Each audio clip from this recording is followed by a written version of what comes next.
Selamat datang di Megastory, tempat di mana kisah hidup jadi pelajaran dan drama jadi inspirasi. Bersiaplah, karena setiap cerita akan menyentuh hatimu.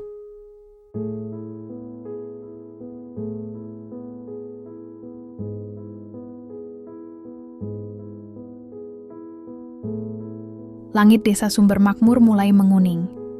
Tanda senja akan menjelma. Burung-burung pulang ke sarangnya. Sementara udara dingin mulai menyusup di antara celah-celah daun kelapa sawit yang melambai pelan.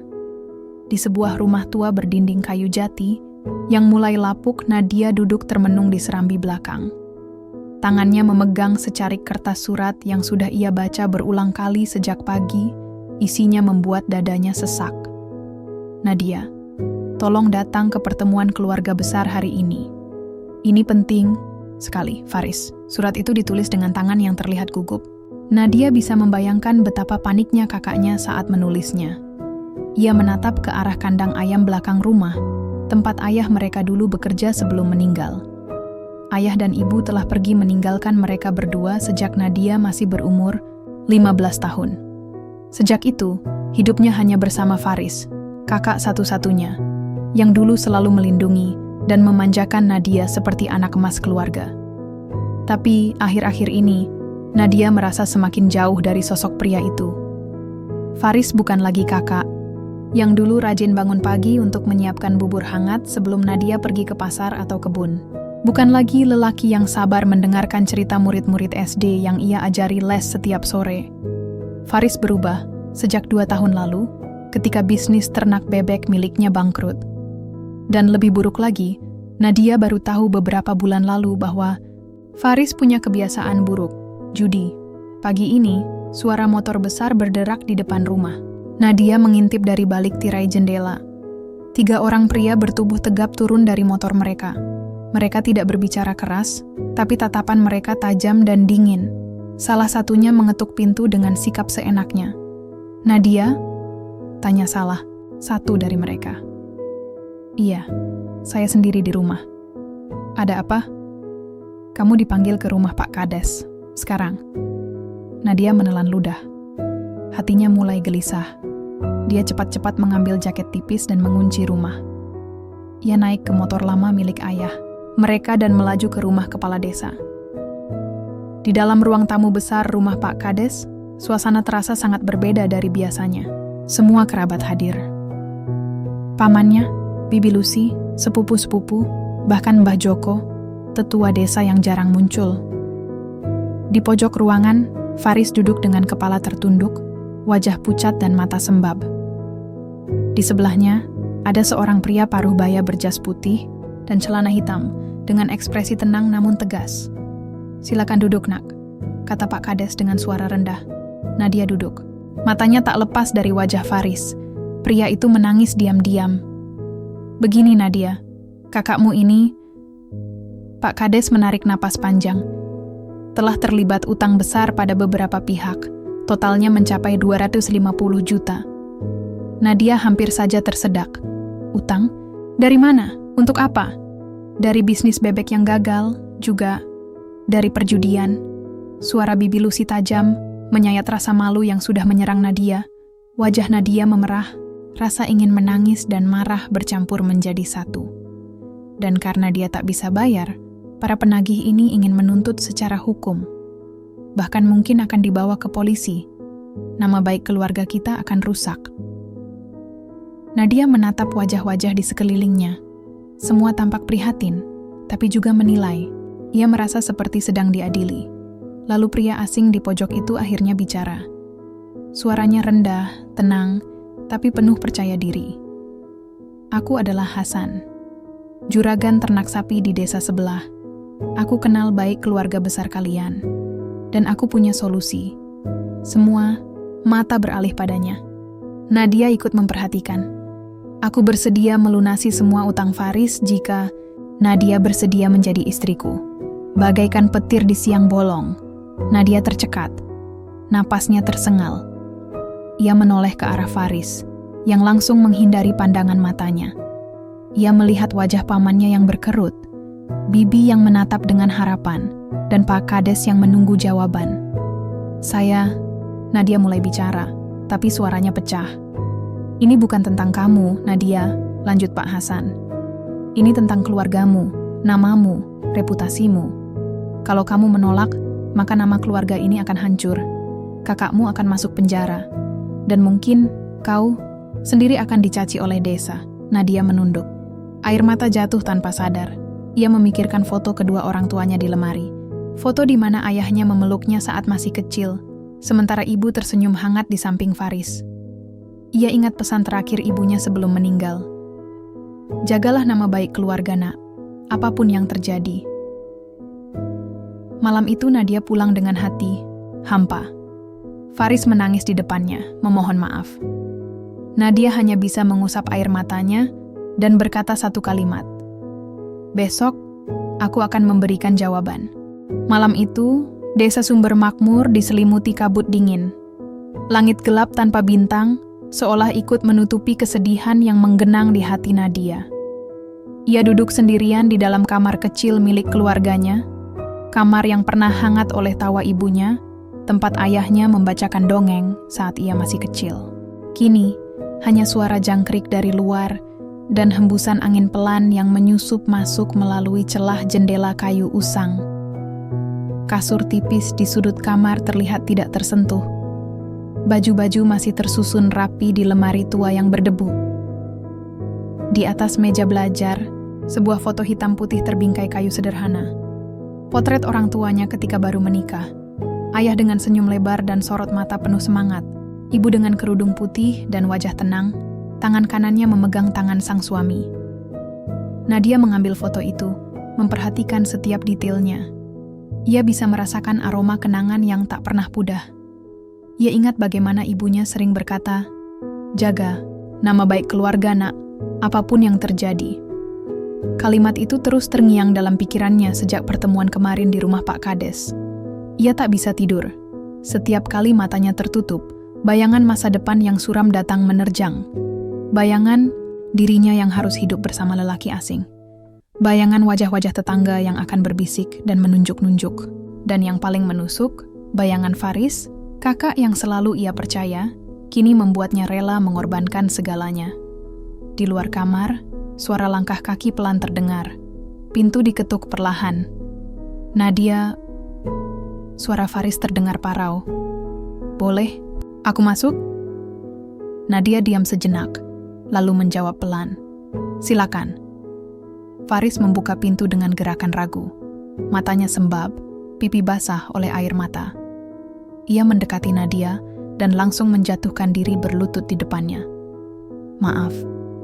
Maafkan aku, Nadi. Aku benar-benar bodoh. Aku tak tahu lagi harus apa. Aku tak mau kamu juga hancur gara-gara aku." Nadia menatap kakaknya. Hatinya sakit, tapi ia mencoba tegar. "Aku sudah dewasa, Kak. Aku tahu ini salahmu. Tapi aku juga tahu aku tak bisa biarkan kamu dipermalukan. Nama keluarga kita terlalu mahal untuk dihancurkan begitu saja." Faris menangis lebih keras. Tangannya gemetar. "Tapi, apakah kamu benar-benar siap? Dia bahkan 2 kali usiamu. Kamu belum pernah pacaran, belum pernah merasakan cinta. Aku tak bisa membalasmu apa-apa, malah membebanimu dengan ini semua."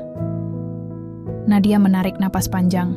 Ia letakkan foto orang tuanya kembali ke meja, lalu menyentuh kepala Faris dengan lembut.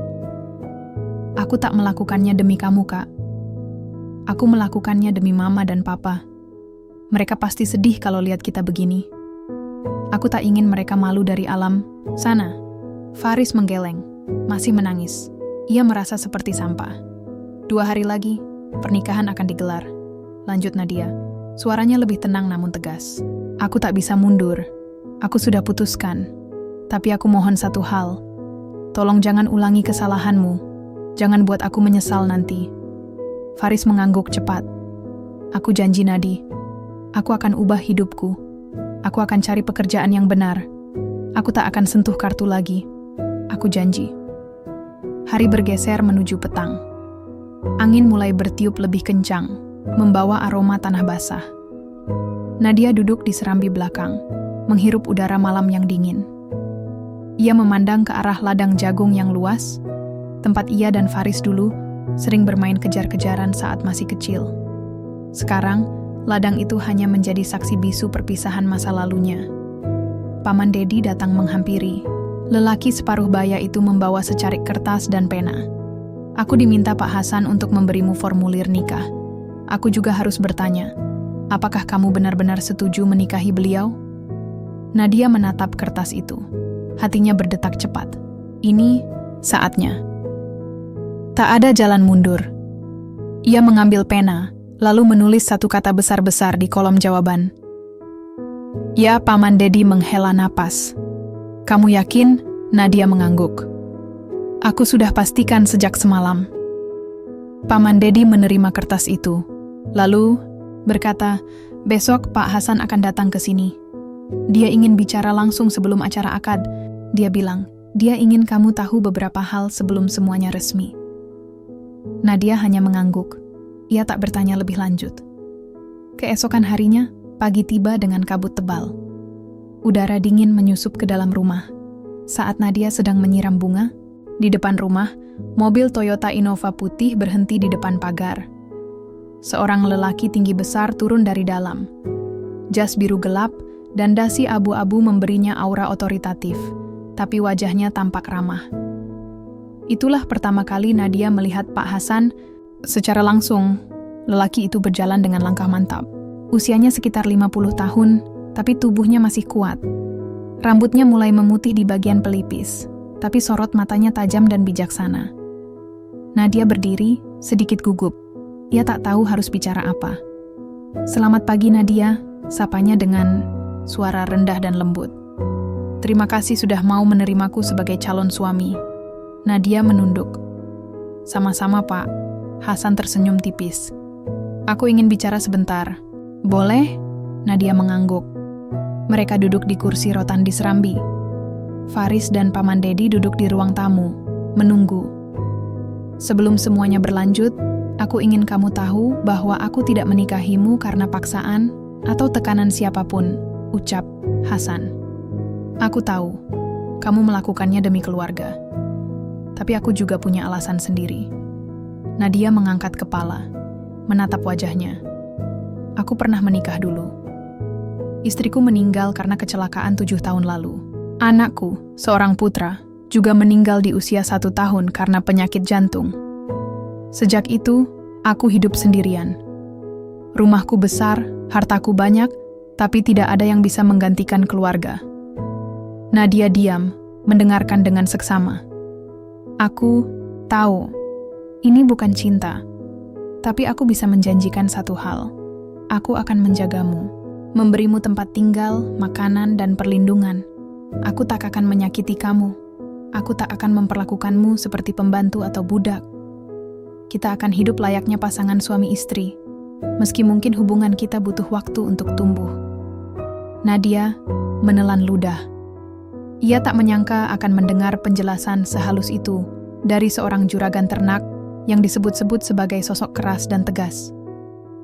Aku juga tak akan memaksa kamu untuk hamil atau melakukan hal-hal yang kamu belum siapkan. Waktumu adalah milikmu. Tapi jika kamu bersedia, mari kita mulai dari saling mengenal. Perlahan-lahan, Nadia menatap mata lelaki itu.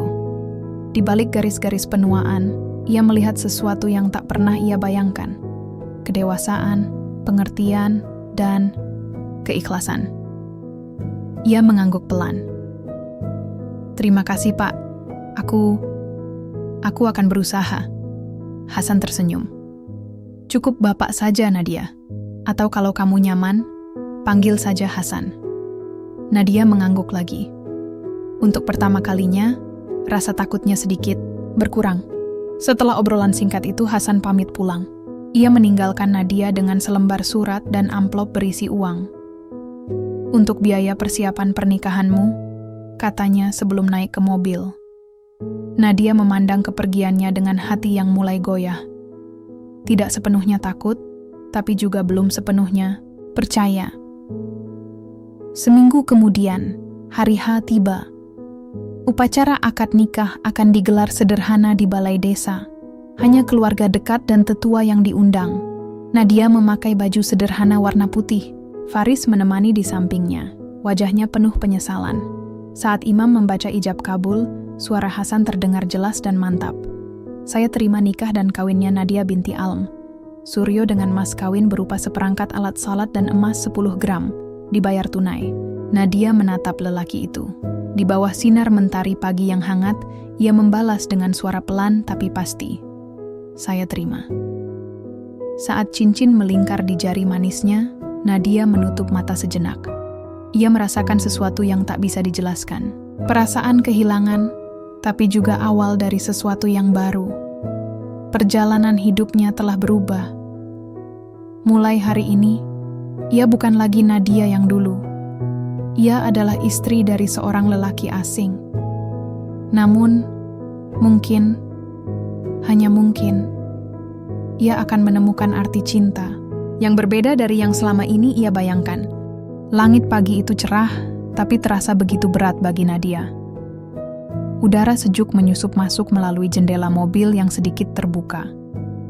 Ia duduk di samping Hasan dalam perjalanan pulang setelah upacara akad nikah selesai digelar.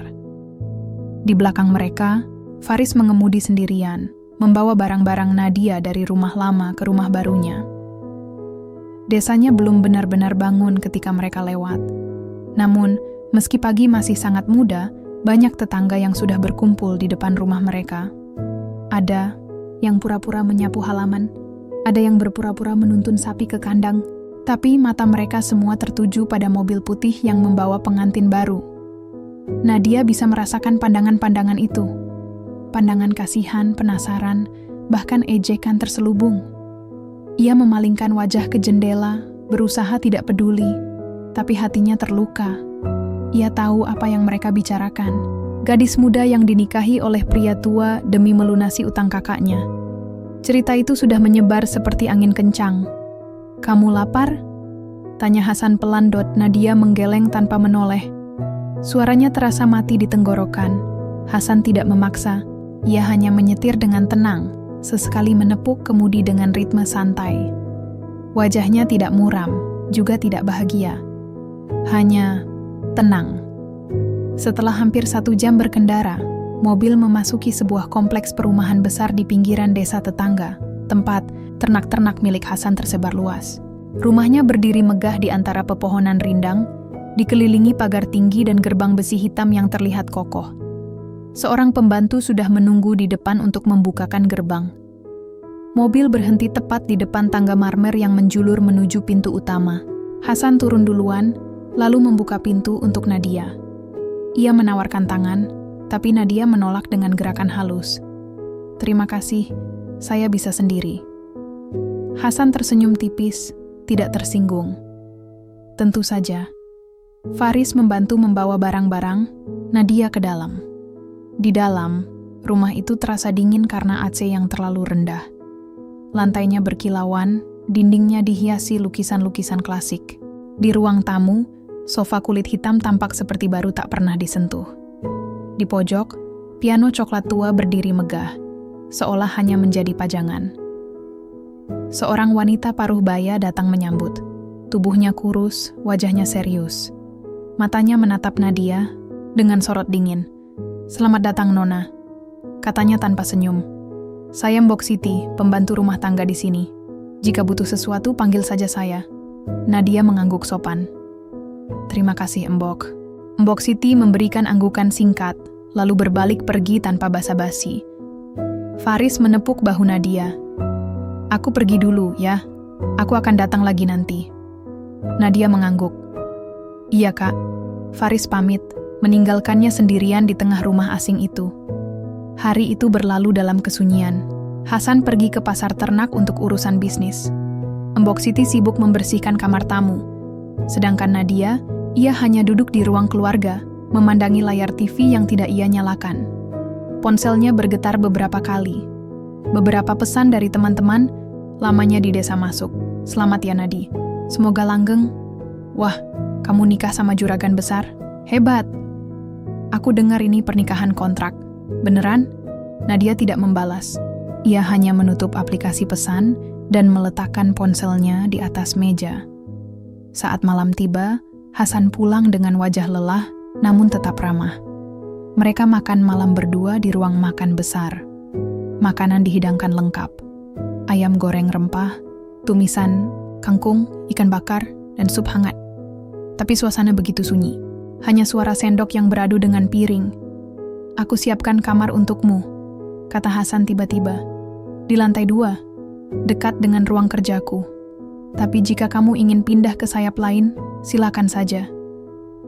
Nadia mengangguk. "Terima kasih." Mereka selesai makan, lalu naik ke kamar. Hasan membuka pintu kamar utama, tempat ranjang besar berukuran king size berdiri megah. Tirai putih panjang menggantung indah, lampu kristal di langit-langit memberi cahaya redup. "Ini kamarmu," ucap Hasan. "Aku tidur di sebelah, kamar nomor 5. Jika kamu butuh sesuatu, cukup ketuk dinding atau telepon aku." Nadia melihat ke dalam kamar. Segalanya begitu sempurna, tapi terasa kosong. "Terima kasih," ulangnya. Hasan tersenyum samar. "Selamat malam, Nadia." "Selamat malam, Pak." Maksudku Hasan. Lelaki itu mengangguk, lalu berjalan pergi. Nadia masuk ke kamar, lalu menutup pintu. Ia berjalan perlahan ke ranjang, lalu duduk di tepi kasur. Matrasnya empuk, selimutnya hangat, tapi tubuhnya menggigil. Ia menatap langit-langit, menangis diam-diam. Air mata jatuh tanpa suara. Ia bukan menyesal, tapi ia merasa hilang. Seperti bayangan masa lalunya telah lenyap di telan waktu. Ia ingat masa-masa sekolahnya.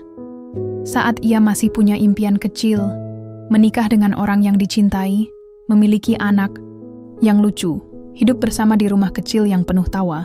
Tapi kini, semua itu hanya tinggal kenangan. Perlahan, ia melepas jubah pengantinnya. Menggantinya dengan baju tidur polos yang ia bawa dari rumah lama. Ia merebahkan diri, menarik selimut hingga dagu, dan mencoba memejamkan mata. Namun, tidur tak kunjung datang. Di luar, angin malam berhembus pelan, daun-daun bergoyang di luar jendela. Burung hantu berseru dari kejauhan, dan di dalam kamar itu, hanya suara napasnya yang terdengar, kecil, pelan, dan rapuh. Beberapa jam berlalu. Nadia mendengar suara pintu di sebelah terbuka. Langkah kaki pelan terdengar. Lalu, suara sandal dilempar ke lantai. Setelah itu, semuanya kembali sunyi. Ia menatap jam digital di meja samping ranjang. Pukul 1:47 dini hari. Matanya masih terbuka. Hatinya masih penuh tanya. Apakah ini hidupnya sekarang? Apakah ia akan terus merasa seperti ini? Apakah ia akan bisa mencintai pria itu? Atau apakah ia hanya akan menjadi istri dalam nama? Pertanyaan-pertanyaan itu berputar tanpa jawaban. Ia menarik napas panjang, lalu berbisik pelan pada gelap. "Mama, Papa, doakan aku." Dan akhirnya, mata itu mulai terpejam. Dengan hati yang masih retak, tapi siap menyambut hari esok, matahari pagi menyelinap perlahan di balik pepohonan tinggi yang mengelilingi rumah besar itu. Udara dingin masih terasa menusuk kulit meski sinarnya mulai memanas. Di dalam rumah 2 lantai dengan pagar besi hitam dan taman penuh bunga, Nadia duduk sendirian di ruang keluarga. Hari ini adalah hari ketiga ia tinggal di sini. Rumah itu begitu luas hingga terasa seperti istana kecil bagi Nadia. Lantainya berlapis marmer putih bersih yang berkilauan jika terkena cahaya matahari. Dindingnya dihiasi lukisan-lukisan klasik dengan figura emas yang tampak mahal. Di tengah ruangan, sofa kulit coklat tua menanti pengunjung yang tak pernah datang. Di pojok, piano coklat tua itu masih tegak berdiri, seolah hanya menjadi pajangan. Tapi, yang paling mencolok dari rumah itu bukan kemewahannya, melainkan kesepiannya. Nadia merasa seperti penghuni sebuah museum hidup. Segalanya indah, tertata rapi, tapi tidak ada jiwa di dalamnya. Hasan sudah pergi lagi sejak semalam. Ia harus menghadiri pertemuan peternak sapi di kabupaten tetangga. Katanya, mungkin baru akan pulang 3 hari lagi. "Saya biasanya memang sering bepergian," katanya saat pamit semalam. "Kalau kamu butuh sesuatu, panggil Mbok Siti saja. Dia sudah lama bekerja di sini." Aku percaya padanya. Nadia hanya mengangguk tanpa banyak bicara. Pagi itu, Nadia bangun dengan kepala agak pening. Tidurnya buruk. Mimpi-mimpi aneh menghantuinya. Bayangan wajah orang tuanya, suara ejekan tetangga, bayangan masa depan yang gelap. Ia turun ke lantai bawah dengan langkah malas. Suara sandal jepitnya terdengar samar di antara sunyi rumah. Dapur terletak di belakang, di bagian sayap timur rumah. Pintunya terbuka sedikit, dan dari dalam tercium aroma nasi hangat, serta tumisan bawang putih. Ia masuk pelan-pelan. Di dalam, Embok Siti sedang sibuk memotong sayuran dengan irama cepat. Wajahnya tetap serius, matanya fokus pada tugasnya. "Selamat pagi, Embok," sapa Nadia sopan. Embok Siti menoleh sejenak, lalu kembali memotong sayuran. "Oh, selamat pagi, Nona." Nadia ragu-ragu. "Boleh saya bantu?" Embok Siti menggeleng. "Pelan. Tidak usah. Ini pekerjaanku. Kamu istri tuan rumah. Tidak perlu repot-repot." Nadia tersenyum tipis. "Saya tidak ingin jadi beban. Saya juga bisa masak. Boleh saya temani saja?" Mbok Siti diam sejenak, lalu menggeser kursi plastik kecil di sudut meja. "Silakan duduk." Nadia duduk, memandangi gerakan tangan tua itu, yang lincah. Ia ingin bicara, tapi tak tahu harus mulai dari mana. "Berapa lama Embok kerja di sini?" tanyanya akhirnya. Embok Siti menjawab tanpa menghentikan potongannya. "Sejak Pak Hasan masih bujang. Lebih dari 20 tahun. "Wah, lama sekali." "Jadi, Mbok pasti tahu banyak tentang dia?" "Ya, tentu. Aku lihat dia dari muda, dari susah sampai sukses, dari jomblo sampai menikah dan cerai." Nadia mendengarkan dengan teliti. "Aku tahu kenapa kamu di sini. Aku tidak menyalahkanmu. Tapi aku juga tidak bisa bilang ini benar-benar baik untukmu. Hidup di sini tidak mudah." Nadia menunduk. "Saya tahu." Mbok Siti menghela napas. "Aku tidak bermaksud kasar. Tapi kamu muda, masih punya masa depan. Sedangkan Pak Hasan, dia sudah lelah. Dia tidak mencari cinta. Dia mencari kedamaian. Dan mungkin kamu adalah cara Tuhan memberinya itu." Nadia tidak tahu harus menjawab apa. Setelah sarapan, Nadia memutuskan untuk menjelajahi rumah itu sendirian. Ia belum sempat melihat semua sudutnya karena sibuk dengan rutinitas harian yang monoton. Di lantai 1, selain ruang tamu dan dapur, ada ruang makan besar dengan meja panjang yang bisa menampung 10 orang. Ada ruang keluarga dengan TV layar, lebar, dan deretan sofa empuk. Di ujung koridor, terdapat ruang kerja Hasan yang pintunya selalu dikunci. Lantai 2 lebih luas. Terdapat 5 kamar tidur. Kamar utama tempat Nadia tinggal, kamar kosong yang belum digunakan, kamar tamu, dan kamar yang tampaknya dulunya milik anak Hasan. Nadia membuka pintu itu secara diam-diam. Kamar itu kecil, penuh debu. Di atas ranjang, kecil tergeletak boneka beruang biru yang sudah menguning. Di dinding, foto seorang pria muda berambut ikal dengan seorang anak kecil di gendongannya. Matanya berkaca-kaca. Ia langsung menutup pintu. Ia tahu Hasan kehilangan anaknya. Tapi melihat barang-barang peninggalannya membuat rasa iba itu bertambah. Ia turun ke taman belakang. Bunga-bunga warna-warni tumbuh subur. Anggrek-anggrek cantik bergantungan di teralis besi. Kolam ikan koi kecil berada di tengah, dengan air mancur mini yang terus berputar. Ia duduk di bangku kayu, menatap air yang tenang. Burung-burung berkicau, riang di atas pohon. Namun hatinya tetap tidak tenang. Ia merasa seperti penghuni, bukan pemilik rumah. Seperti bayangan yang menghuni ruang kosong. Apakah begini hidupnya sekarang? Menjadi istri yang tidak disentuh, tidak dicintai, hanya dihormati, ia menutup mata, berusaha menahan air mata yang mulai naik. Tiba-tiba ponselnya bergetar. Pesan dari Faris. "Kamu gimana? Sudah nyaman di sana?" Nadia mengetik jawaban singkat. "Belum, tapi aku akan baik-baik saja." Ia menatap langit-langit taman. Langit biru cerah tanpa awan. Tapi di dalam dirinya, badai masih berkecamuk.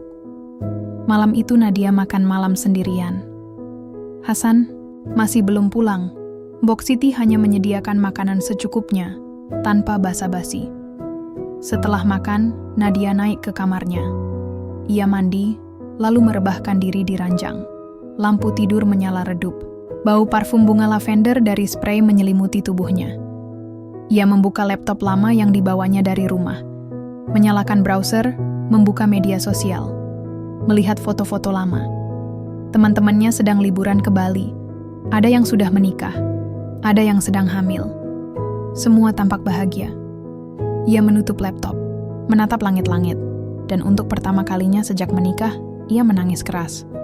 Bukan karena menyesal, tapi karena ia merindukan masa lalu yang tak bisa kembali. Merindukan kehidupan yang dulu ia pikir sederhana, tapi ternyata sangat berharga. Esok, pagi, mobil Hasan terparkir di halaman depan. Nadia mendengar suara pintu dibuka, lalu langkah kaki yang berat di tangga. Hasan pulang. Ia duduk di ruang keluarga, mencoba terlihat santai. Hasan muncul beberapa menit kemudian dengan jaket berdebu dan wajah lelah. "Kamu sudah bangun?" Sapanya ramah. "Iya, baru saja." "Bagaimana perjalananmu?"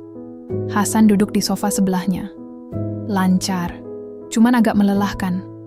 Mereka banyak protes soal harga pakan ternak yang naik." Nadia mengangguk. Mereka duduk dalam diam sejenak.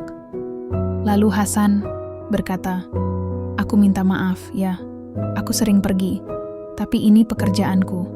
Aku harap kamu tidak merasa sendirian di sini." Nadia menatap wajahnya. Untuk pertama kalinya, ia melihat kekhawatiran di sana. Bukan sikap acuh tak acuh yang ia sangka sebelumnya. "Saya baik-baik saja," jawabnya pelan. "Cuma, butuh waktu untuk beradaptasi." Hasan tersenyum. "Aku tahu, aku juga pernah merasa begitu saat pertama kali tinggal di sini setelah menikah dulu." Nadia terkejut. "Anda pernah merasa seperti itu?" "Iya. Rumah ini besar, tapi tidak hangat. Aku merasa seperti asing di tempatku sendiri." Nadia diam. Mungkin ia dan Hasan memiliki lebih banyak kesamaan daripada yang ia kira. "Besok aku ajak kamu ke pasar ternak. Mau?" tanya Hasan tiba-tiba. Nadia terkejut. "Saya? Kenapa?" "Aku rasa kamu butuh udara segar. Lagi pula, mungkin kamu bisa belajar sedikit tentang dunia ternak. Siapa tahu kamu suka." Nadia tersenyum tipis. "Iya, terima kasih." Hasan berdiri, lalu menepuk bahunya ringan. "Jangan khawatir.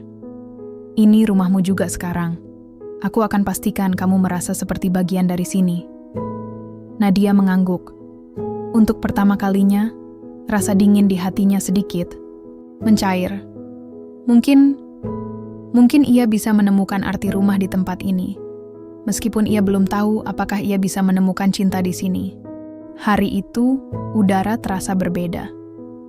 Langit pagi menguning keemasan, burung-burung berkicau riang di atas pohon-pohon rindang yang mengelilingi rumah besar Nadia. Namun, perasaannya justru tak secerah langit. Hasan datang ke kamarnya sejak pagi dengan wajah cerah dan suara lembut. "Kita akan ke acara keluarga besar hari ini," katanya sambil menyerahkan sebuah kotak kain hitam kecil. "Ini hadiah untukmu." Nadia membuka kotak itu. Di dalamnya terdapat kalung emas tipis dengan liontin bulat. "Banning, crystal mungkin? Aku ingin kamu tampil cantik hari ini. Ini pertemuan resmi pertama kamu sebagai istriku." Nadia tersenyum samar.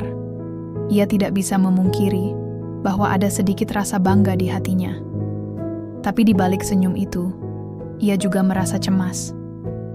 Pertemuan keluarga besar selalu menjadi momen ujian bagi calon anggota baru. Dan Nadia tahu, ia bukanlah anggota keluarga yang lahir dari hubungan yang romantis atau tradisi yang umum. Pukul 10 pagi, mereka berangkat menuju kediaman keluarga besar, Hasan di desa tetangga. Rumah itu jauh lebih besar dari bayangan Nadia. Berlantai 2, dengan halaman luas yang dipenuhi mobil-mobil mewah. Di depan pintu gerbang, sudah banyak tamu berdatangan. Beberapa memakai baju adat, beberapa lainnya menggunakan setelan jas dan rok panjang. Saat mereka turun dari mobil, pandangan mata langsung tertuju pada Nadia. Ia bisa merasakan tatapan-tatapan itu seperti menusuk kulitnya. Wah, inilah istri barunya Hasan, bisik seorang wanita parubaya kepada temannya. Anak kecil banget ya, pasti nikah kontrak. Iya, pasti cari uang. Nadia menahan napas, mencoba tetap tenang. Hasan menyentuh punggungnya ringan, memberikan dukungan tanpa kata-kata. Di dalam rumah, suasana semakin ramai. Ruang tamu besar dihiasi karpet tebal dan lampu gantung kristal. Meja panjang disusun rapi dengan aneka hidangan tradisional. Anak-anak lari-larian, orang tua duduk santai sambil minum teh hangat. Seorang wanita tua dengan tubuh kurus dan kerudung putih duduk di kursi utama. Matanya tajam, sorotannya dingin. Itu adalah Ibunda Hasan. "Assalamualaikum Bunyai," sapa. Hasan sopan dari Bunda Hasan hanya mengangguk singkat, lalu menatap Nadia. "Jadi ini istri barumu?" "Iya Bu, ini Nadia." Nadia segera menjura dalam. "Assalamualaikum Mbah Putri. Saya Nadia menantu ibu." Mbah Putri mengernyit. "Kamu berapa tahun, Nak?" 21 Mbah." "Oh, masih hijau sekali. Apa kamu sudah hamil?"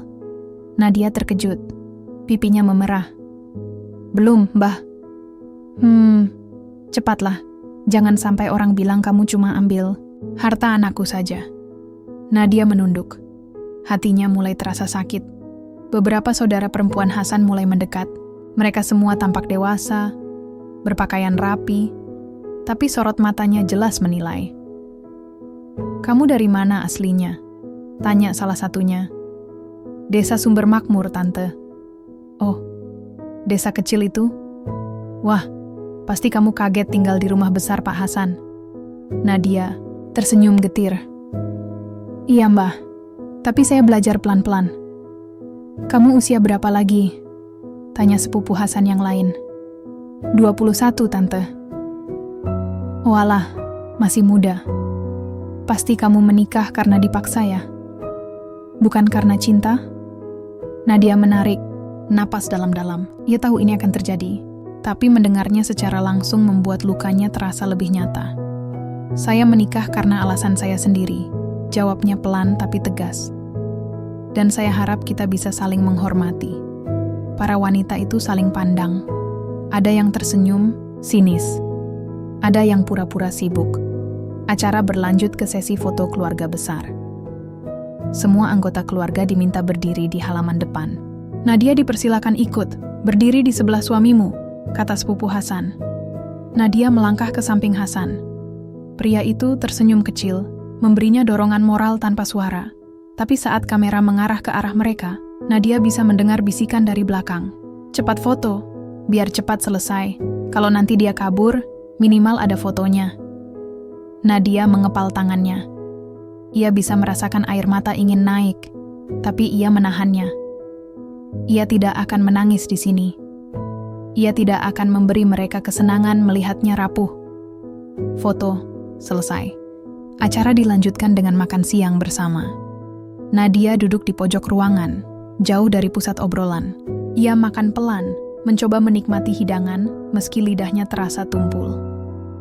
Mbok Siti, pembantu dari rumah Hasan, datang membawakan segelas teh manis hangat. "Minumlah Nona, agar kamu kuat." Nadia mengangguk pelan. "Terima kasih Mbok." "Jangan peduliin omongan mereka. Mereka cuman iri karena kamu dinikahi oleh Pak Hasan. Mereka pikir semua wanita yang menikah dengan dia pasti punya niat buruk." Nadia menatap wajah tua itu. Untuk pertama kalinya, ia merasa ada seseorang di sini yang benar-benar mendukungnya. "Apakah aku bisa bertahan di sini, Mbok?" Mbok Siti tersenyum. "Kalau kamu punya hati yang kuat, iya. Karena di dunia ini, tidak semua orang baik. Tapi kamu bisa jadi penyeimbang kebaikan itu." Nadia meneguk tehnya. Rasa manisnya menyusup masuk ke tenggorokan, tapi tidak bisa sepenuhnya menyembuhkan luka di hati. Saat acara hampir selesai, Mbah Putri memanggil Nadia. "Kamu, sini." Nadia mendekat ragu-ragu. "Mbak Hasan, kamu tahu nggak sih, anakku itu orang baik. Dia pernah dibohongi sama mantan istrinya dulu. Ditinggal begitu saja. Sampai anaknya meninggal, dia sendirian. Jadi, kalau kamu cuma mau manfaatin dia, cepat pergi. Aku nggak mau anakku sakit lagi. Nadia menatap mata tua itu. Ia tahu, Mbah Putri tidak bermaksud jahat. Ia hanya melindungi anaknya. Saya tidak akan pergi, Mbah, jawab Nadia dengan suara pelan tapi tegas. Saya mungkin bukan istri impian Pak Hasan, tapi saya juga tidak datang dengan niat buruk. Saya ingin belajar, ingin mencoba. Saya tidak minta cinta sekarang, tapi saya minta satu hal, waktu. Mbah Putri diam. Sorot matanya sedikit berubah. Tidak sepenuhnya ramah, tapi tidak sepenuhnya menolak. Kita lihat saja nanti, katanya. Akhirnya, lalu berjalan pergi. Malam itu, dalam perjalanan pulang, Hasan duduk di sebelah Nadia di mobil. Bagaimana rasanya? Tanyanya pelan. Nadia tersenyum tipis. Seperti melewati badai tanpa payung. Hasan tertawa kecil. Keluargaku memang begitu. Mereka protektif. Mereka suka menilai. Tapi percayalah, jika kamu bertahan, mereka akan mulai menghormati kamu. Nadia menatap jalanan gelap di luar jendela. Aku tidak butuh pengakuan mereka. Tapi aku butuh tempat di hatimu, Hasan. Hasan menoleh, terkejut. Untuk pertama kalinya, ia melihat ketulusan dalam mata Nadia. Bukan dendam, bukan pamrih. Hanya keinginan untuk diterima. Kamu sudah ada di situ, ucapnya pelan. Meskipun kamu belum menyadarinya. Nadia menoleh, menatap wajahnya. Di bawah redupnya cahaya dalam mobil, ia melihat sesuatu yang baru. Kelembutan. Mungkin ia belum menemukan cinta. Tapi ia sedang berada di jalan yang benar. Langit pagi itu cerah dengan angin sepoi-sepoi yang membawa aroma rumput basah dan kotoran sapi dari ladang. Udara desa masih segar, belum terganggu oleh panas siang yang biasanya menyengat. Di dalam mobil putih milik Hasan, Nadia duduk di samping suaminya, jantungnya berdebar pelan. Ini adalah kali pertama mereka pergi berdua saja sejak menikah. Sebelumnya selalu ada orang lain, pembantu, kerabat, atau tetangga yang datang berkunjung. Tapi hari ini, hanya mereka berdua. Kamu yakin mau ikut? Tanya Hasan sambil mengemudi dengan tenang. Nadia tersenyum tipis. Iya, aku ingin tahu lebih banyak tentang duniamu. Hasan melirik sekilas, lalu tersenyum juga. Baiklah, tapi persiapkan dirimu. Pasar ternak bukan tempat yang nyaman untuk wanita bersepatu rata. Nadia tertawa kecil. Aku sudah siap. Aku juga dulunya tinggal di desa, Pak. Betul juga, sahut Hasan. Maaf, kadang aku lupa kalau kamu bukan gadis kota. Setelah setengah jam berkendara, mereka sampai di pasar ternak desa Sidorejo. Suara ternak memenuhi udara. Sapi-sapi besar berkeliaran di kandang-kandang sementara. Ayam-ayam dipamerkan di dalam sangkar kayu. Bau keringat lelaki dewasa bercampur dengan bau kotoran hewan menyambut mereka. Nadia menutup hidungnya sejenak, tapi tidak protes. Ia mencoba menyesuaikan diri. Hasan langsung disambut ramai oleh para pedagang. Mereka memanggilnya dengan hormat, Pak Hasan dan Tuan Juragan. Beberapa di antaranya bahkan langsung mendekat untuk menawarkan sapi-sapi pilihan mereka. Lihat ini Pak Hasan, yang ini baru datang dari Sumatera. Umur 3 tahun, bobotnya 2 ton, badannya padat. Hasan mengelus leher sapi itu, memperhatikan ototnya dengan mata ahli. Bagus, tapi giginya mulai aus. Harganya bisa turun 5 juta. Pedagang itu mengeluh, tapi akhirnya menerima. Hasan memang dikenal sebagai negosiator ulung. Sementara itu, Nadia memperhatikan cara Hasan bekerja. Ia tak pernah membayangkan bahwa lelaki itu punya pengetahuan sedalam ini tentang ternak. Setiap gerakannya percaya diri, setiap kata yang keluar dari mulutnya pasti memiliki alasan. Aku tak menyangka kamu begitu pandai bernegosiasi, komentarnya saat mereka sedang istirahat di warung kecil pinggir pasar. Hasan tertawa ringan. Kalau kamu hidup di bisnis ini sejak muda, kamu akan tahu semua triknya. Bahkan dari warna bulu sapi, kamu bisa tahu pola makannya. Nadia tersenyum. Kamu benar-benar cinta pekerjaanmu. Iya, ini bukan cuma soal uang. Ini tentang usaha, tentang kerja keras, dan tentang merawat sesuatu yang hidup. Nadia menatap matanya. Untuk pertama kalinya, ia melihat kilatan semangat di sana. Bukan sekadar kesombongan juragan ternak, tapi passion yang tulus. Dulu waktu masih muda, aku sering bantu ayahku di kandang. Kami cuma punya 2 ekor sapi. Tapi itu adalah awal dari semuanya. Nadia meneguk teh hangatnya. Dan sekarang kamu punya ratusan? Iya, tapi rasanya sama seperti dulu. Setiap hewan itu punya jiwa. Mereka butuh kasih sayang, bukan cuman makanan. Nadia diam. Ia mulai memahami kenapa Hasan bisa menjadi pria yang diajari pengertian meski tampak dingin di luar. Setelah selesai di pasar, Hasan mengajak Nadia ke kandang utama miliknya yang berada di lereng bukit tidak jauh dari sana. Kebetulan, hari ini ada kelahiran anak sapi, katanya. Mau lihat? Nadia mengangguk antusias. Di dalam kandang, suasana terasa lebih tenang. Bau jerami dan susu menyelimuti udara. Seekor induk sapi sedang menjilat-jilat anaknya yang baru lahir, yang tubuhnya masih basah dan gemetar. Dia lahir jam 4 pagi tadi, kata petugas kandang. Sehat semua. Nadia berjongkok, memandangi anak sapi itu dengan tatapan lembut. Matanya besar, bulu lembut, dan gerakannya lucu. Kasihan, gemetaran kedinginan, gumamnya. Hasan tersenyum. Kasih dia pelukan sebentar, aku yakin dia akan senang. Nadia ragu-ragu, tapi akhirnya menyentuh anak sapi itu dengan lembut. Hangat, lembut, menyenangkan, lucu juga, katanya sambil tertawa kecil. Hasan memperhatikannya. Wajah Nadia yang biasanya murung kini berseri-seri. Ia menyadari betapa cantiknya senyum itu ketika muncul tanpa paksaan. Kamu suka? Iya. Aku tak menyangka ternyata menyenangkan. Hasan duduk di bangku kayu di dekat kandang. Aku dulu pernah bilang ke istriku, kita akan punya anak yang besar di sekeliling hewan-hewan ini. Biar dia tumbuh dengan rasa kasih pada makhluk. Hidup?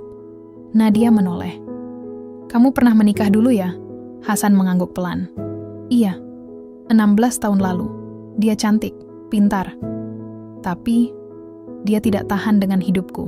Aku terlalu sibuk dengan ternak, terlalu jarang pulang. Dan ketika anak kami meninggal, hubungan kami runtuh. Dia pergi, tanpa pamitan. Nadia diam. Hatinya terasa sakit mendengarnya. Maaf, aku tak bermaksud mengorek masa lalumu. Hasan tersenyum getir. Tidak apa, aku sendiri yang membuka topiknya. Hanya saja, kadang aku takut kalau aku melakukan kesalahan yang sama lagi. Nadia menatap wajahnya. Kali ini, ia melihat sesuatu yang berbeda. Kerentanan. Luka yang belum sepenuhnya sembuh. Aku tidak akan pergi, ucapnya tiba-tiba. Bukan karena utang, bukan karena tekanan, tapi karena aku mulai merasa ada sesuatu yang bisa tumbuh di antara kita. Hasan terkejut. Matanya melebar sejenak, lalu meneduh. Benarkah? Iya. Aku tak bisa janji cinta sekarang, tapi aku bisa janji satu hal. Aku akan mencoba. Hasan tersenyum. Senyumnya kali ini bukan sekadar formal atau sopan, tapi tulus, hangat. Cukup, katanya pelan. Itu sudah cukup untukku. Malam itu mereka pulang bersama. Langit gelap tapi hati. Nadia terasa lebih ringan. Ia menatap jalanan dari balik jendela mobil. Pikirannya penuh dengan bayangan anak sapi tadi, suara sapi-sapi di pasar, dan suara Hasan yang bicara dengan penuh semangat. Ia menyadari sesuatu. Ia mulai melihat Hasan bukan hanya sebagai suami yang dijodohkan, tapi sebagai manusia yang punya luka, impian, dan harapan. Dan mungkin ia bisa menjadi bagian dari pemulihan itu. Bukan sebagai istri kontrak, tapi sebagai pasangan, perlahan-lahan. Malam itu, hujan turun dengan gerimis yang lembut. Langit gelap tanpa bintang, hanya redup cahaya dari lampu taman yang memancarkan kehangatan buatan. Di dalam rumah besar milik Hasan, Nadia duduk sendirian di kamar mereka. Hasan sedang berada di luar kota untuk urusan bisnis dan baru akan pulang 2 hari lagi. Kesepian adalah perasaan yang mulai akrab dengannya. Tapi kali ini, ia tidak ingin menyerah pada sunyi. Ia membuka lemari kayu besar di sudut kamar. Berniat merapikan pakaian-pakaian lama yang belum sempat ia sentuh sejak pindah ke sini. Lemari itu penuh dengan baju-baju formal, jas, dasi, dan beberapa benda lain yang terlihat seperti peninggalan masa lalu. Ia mengeluarkan satu persatu, melipatnya rapi, sampai tangannya menyentuh sebuah kotak karton kecil di pojok dalam. Kotak itu tertutup rapat. Ada debu tipis menempel di permukaannya. Nadia membukanya dengan hati-hati. Di dalamnya terdapat foto-foto lama, surat-surat usang, dan sebuah kalung emas tipis dengan liontin bentuk hati. Foto pertama yang ia ambil membuat napasnya tersendat. Di sana terlihat Hasan, lebih muda, lebih kurus, tapi sorot matanya sama, tajam dan bijaksana. Ia berdiri dengan seorang wanita cantik di sampingnya. Rambutnya panjang, kulitnya putih, senyumnya manis. Di gendongannya ada seorang bayi laki-laki dengan pipi tembem dan mata bulat besar. Nadia bisa merasakan dadanya sesak. Ia melihat foto itu lebih lama dari yang ia rencanakan. Setiap detail wajah wanita itu begitu familiar, seolah ia sudah sering melihatnya meski tak pernah bertemu. Ini pasti mantan istri Hasan. Wanita yang dulu tinggal di rumah ini. Wanita yang pernah menjadi istri resmi Hasan. Wanita yang pergi meninggalkannya setelah anak mereka meninggal. Nadia meletakkan foto itu dengan tangan gemetar. Ia menutup kotak itu kembali, lalu menyimpannya di tempat semula. Hatinya tiba-tiba dipenuhi keraguan. Bagaimana jika ia tak bisa menggantikan posisi wanita itu?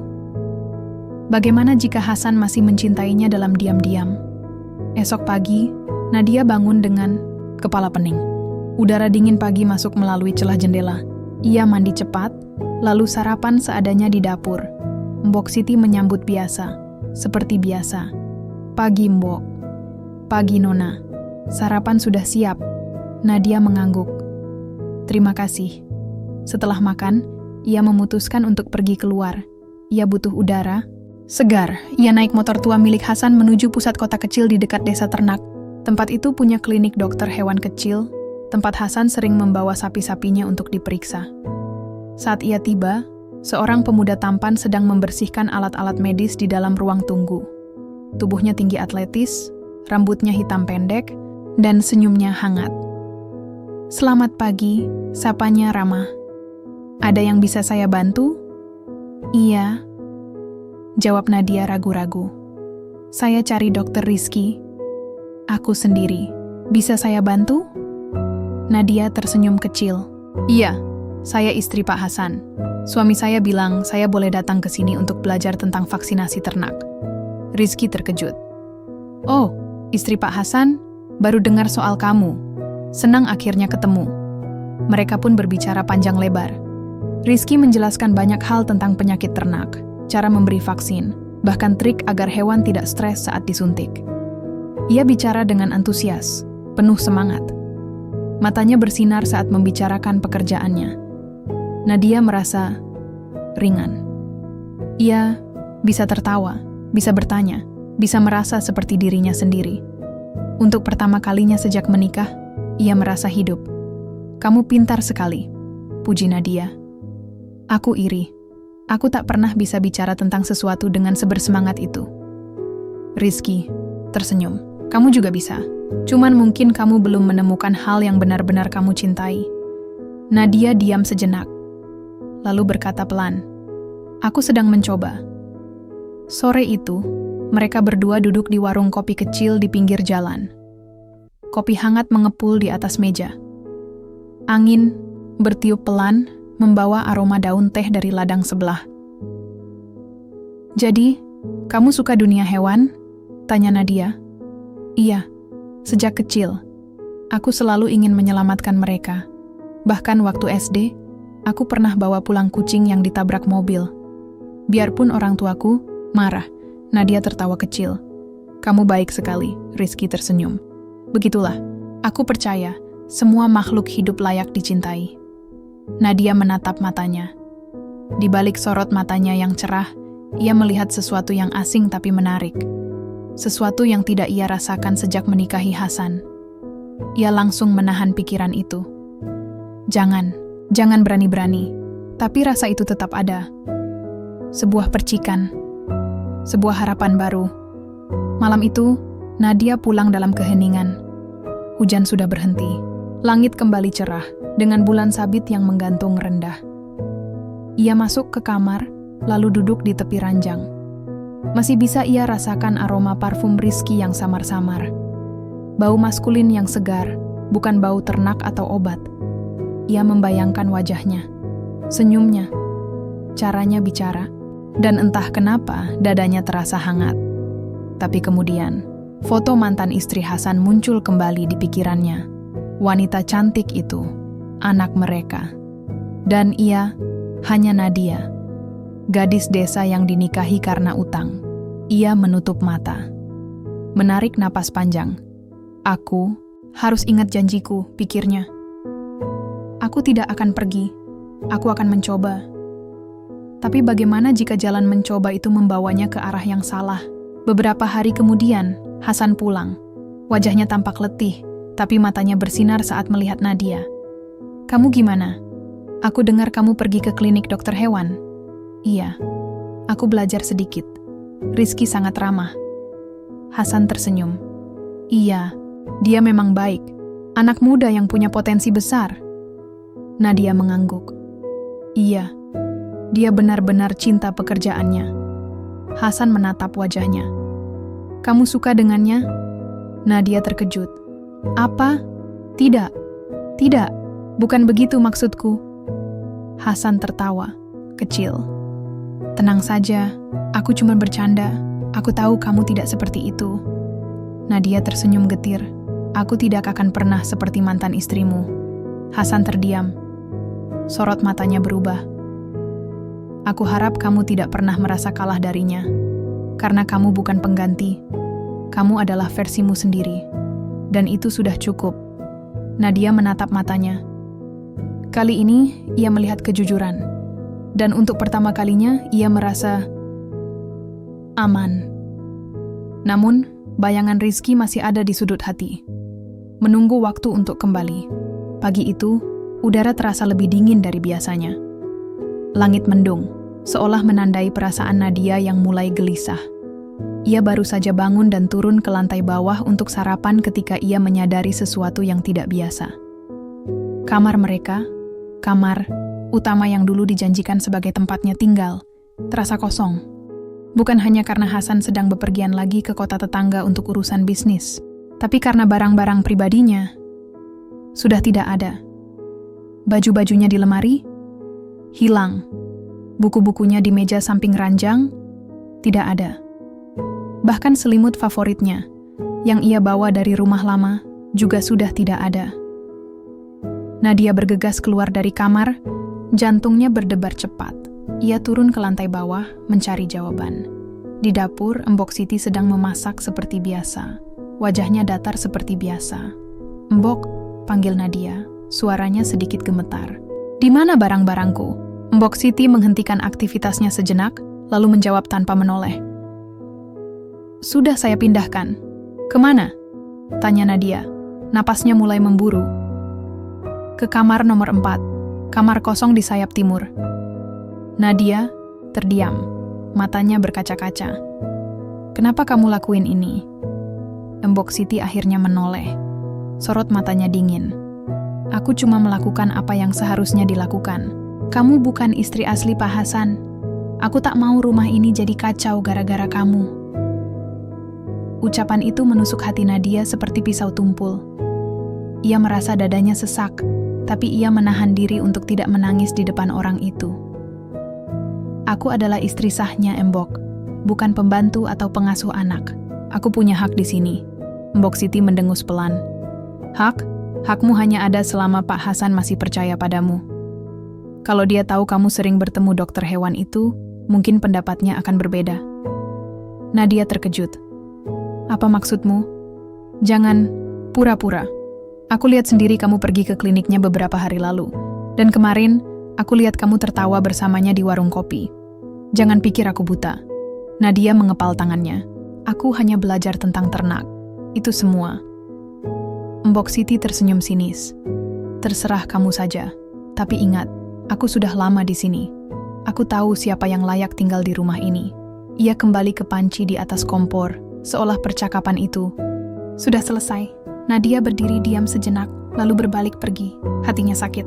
Tapi kali ini, ia tidak ingin diam begitu saja. Beberapa jam kemudian, Nadia naik ke kamar yang dipindahkan Mbok Siti. Benar-benar kamar kosong.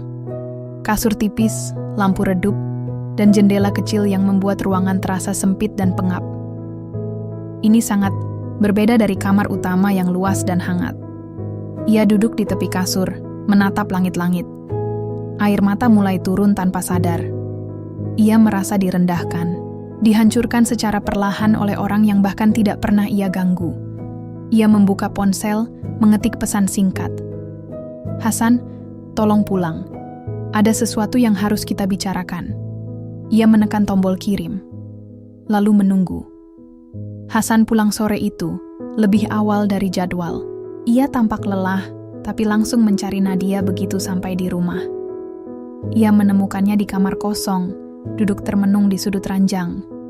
Wajahnya murung, matanya sembab. "Ada apa ini?" tanyanya khawatir. Nadia menunjukkan sekeliling kamar. "Ini hasil kerja Mbok Siti. Dia bilang aku bukan istri asli. Dia bilang aku tidak pantas tinggal di kamar utama." Hasan diam sejenak, lalu berjalan keluar. Nadia mengikutinya dari belakang. Mereka menuju dapur, tempat Mbok Siti masih sibuk memasak. "Mbok," panggil Hasan dengan suara rendah tapi tegas. Mbok Siti menoleh. "Ya Pak, siapa yang menyuruhmu memindahkan barang-barang istriku?" Wajah Mbok Siti berubah. Saya hanya jawab pertanyaanku. Itu, saya pikir itu lebih baik untuk rumah ini." "Lebih baik?" Hasan mendekat. "Lebih baik bagaimana? Membuat istriku merasa seperti sampah di rumahnya sendiri?" "Tapi Pak Hasan," Mbok Siti mulai panik. "Saya hanya melindungi Anda. Saya lihat dia sering bertemu dengan dokter hewan itu. Saya takut dia manfaatin Anda. Dan kamu pikir kamu berhak menilai dia? Menempatkannya di kamar yang tidak layak? Mengatakan bahwa dia bukan istri asli?" Suara Hasan meninggi. Untuk pertama kalinya Nadia melihat sisi kerasnya. Tapi kali ini, ia tidak takut. Ia malah merasa dilindungi. "Dengarkan aku, Mbok Siti," lanjut Hasan. "Aku menghargai kesetiaanmu selama ini, tapi jangan sekali-kali kau sentuh atau ganggu istriku. Apapun yang kau pikirkan tentang masa laluku, itu tidak penting. Sekarang, kau akan pindahkan kembali semua barang istriku ke kamar utama." "Sekarang?" Mbok Siti menunduk, bibirnya gemetar. Iya Pak. Dan jika ini terjadi lagi, aku tidak akan ragu memecatmu." Setelah berkata demikian, Hasan berbalik dan menatap Nadia. Sorot matanya berubah, lembut, penuh pengertian. "Maafkan aku," katanya pelan. "Aku seharusnya lebih protektif daripada ini." Nadia menggeleng. "Tidak apa, terima kasih sudah membela aku." Hasan tersenyum. "Kamu adalah istriku, dan aku tidak akan membiarkan siapapun merendahkanmu." Malam itu setelah barang-barang Nadia kembali ke kamar utama, ia dan Hasan duduk berdua di balkon belakang rumah. Langit malam penuh bintang. Angin sepoi-sepoi. Suara jangkrik terdengar samar-samar. "Apakah kamu marah pada Mbok Siti?" tanya Nadia. Hasan menggeleng. "Tidak benar-benar. Dia hanya cemas. Tapi caranya salah. Dia lupa batasan. Dia bilang, 'Aku sering bertemu Rizky.'" Hasan menatapnya. "Aku tahu, tapi itu bukan masalah. Selama kamu jujur, selama kamu tidak berkhianat, aku percaya padamu." Nadia menatap matanya. Kali ini, ia tidak melihat suami yang asing. Ia melihat seorang lelaki yang mencoba menjadi lebih baik, yang mencoba melindungi. "Terima kasih," ucapnya pelan. Aku janji, aku tidak akan mengecewakan kamu. Hasan tersenyum. Aku percaya. Sejak hari itu, hubungan antara Nadia dan Mbok Siti semakin tegang. Namun, Mbok Siti tidak pernah lagi berani menyentuh barang-barang Nadia atau berkata kasar padanya. Ia tetap bekerja, tapi dengan sikap yang lebih sopan. Sementara itu, hubungan Nadia dan Hasan mulai berubah. Lebih tenang, lebih saling mengerti. Meski belum bisa disebut cinta, tapi sudah ada rasa saling percaya. Dan itu adalah dasar yang cukup kuat untuk membangun sesuatu yang lebih besar. Nadia mulai merasa bahwa ia bukan hanya istri kontrak. Ia adalah bagian dari rumah ini. Dan mungkin, suatu hari nanti Anjem akan menjadi bagian dari hati Hasan. Matahari pagi belum sepenuhnya menyembul dari balik bukit ketika suara motor tua berderak di halaman rumah besar milik Hasan. Nadia yang sedang duduk di ruang keluarga mendengar suara itu dan jantungnya mulai berdebar cepat. Ia tahu siapa yang datang, Faris kakaknya.